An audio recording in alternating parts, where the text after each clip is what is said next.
there, the first thing that comes to mind is that, well, you may not be explicitly killing anyone, but then when you're going to another country to try to extract the resources, you are very likely, causing harm in that way, even if it's not as explicit as blowing people up. So, I don't know. Maybe on some level I find that acceptable because I'm a consumer of goods at times. I mean, I think it's very difficult to say what's acceptable and what's not acceptable. I mean, if you're in the state of like a legally declared war, and there, I guess, I mean, war is never a good thing, but I mean, if there is going to be war, then there's going to have to be a means of waging war. So I think some weapons are going to have to be termed acceptable weapons, but I don't think any weapon that purposely targets civilians who really have nothing to do with the fighting is in any way acceptable. No, never. I think all harm is unacceptable. I believe in a world that there's no violence. It's something unimaginable as of the moment, but in the end, I think everyone should have this imagination to really believe that it could happen. It's possible.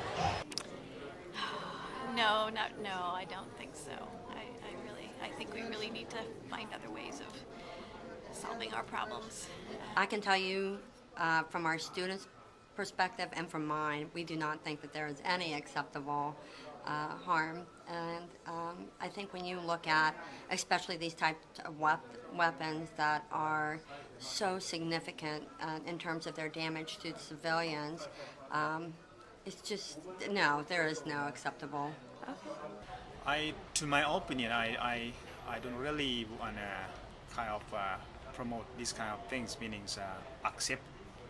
But I would say unacceptable is better than, not allow anybody to use the weapon. Mm-hmm. In some country like in America and elsewhere, they have, everybody's have gun.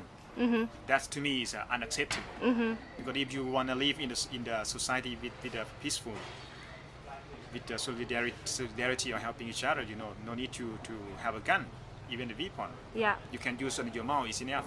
Mm. No, I mean, that's the one thing about that phrase I don't like, because it suggests that there might be harm that is acceptable, but I think any harm is unacceptable.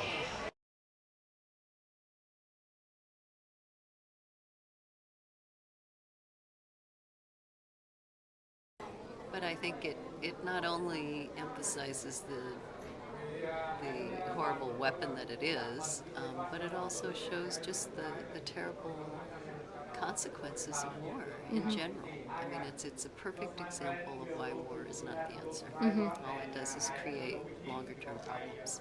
I think the effect that this convention will have on war is confusing. I feel concerned that it will just be a part of reforming war, making it more humanitarian or legitimate, as opposed to really working to stop harm. Because I don't think that there is any acceptable harm. And cluster bombs, it's true, are unacceptable, but so are any other type of war-related violence or other forms of violence as well. Border violence, immigration laws, incarceration and imprisonment, all those things are unacceptable to me. So I feel nervous about the strategy of taking down one weapon, because then it might end up sending a message that there is acceptable harm. Well, I think it really highlights this convention highlights the long-term impact of war and its effect on people, and yeah, really long-term kinds of very negative effects. Yeah, and so I think in that way, hopefully, it'll lead to prevention.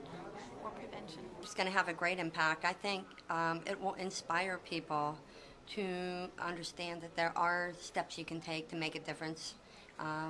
There are actions you can take, and it's just a matter of getting involved. This convention is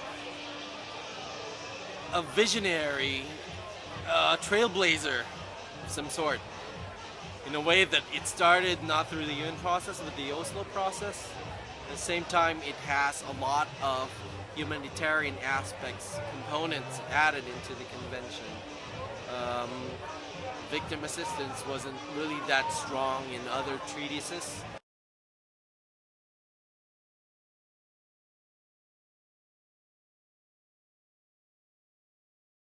Just as an example, we lived here for 5 years in Laos as U.S. citizens, and we saw the problems that were associated with the U.S. government weapons in Laos. When we returned to the U.S., we felt a sense of accountability to our experience here in Laos and to the people that we knew, because they had become a part of our lives. And so they tended to help influence the decisions that we made in the U.S. and how we lived and how we lived our lives because of our experience here. So the more people that can do that, I think that helps to build accountability. It's also important, I think, for there to be mutuality in the exchanges. It's not all one direction, so that people from the South, for example, have opportunity to live in the North and talk to people in the North about how their systems are affecting their lives. I think that kind of goes along my idea of an ideal world, like where some place where like people can connect even if they don't have a common language or culture.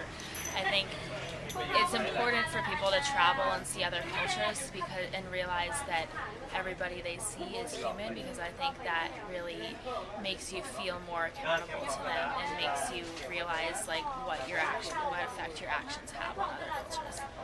I think accountability between people must start with a personal transformation. And I think there's this both a dialectic between the personal and the collective, the self and the other, the one and the many in all of these things that we're doing. And it's just beginning to happen. It's just beginning to take place and roll on, and people start to realize this right now. But I think it starts with the self, but at the same time it starts with a lot of people realizing the same things.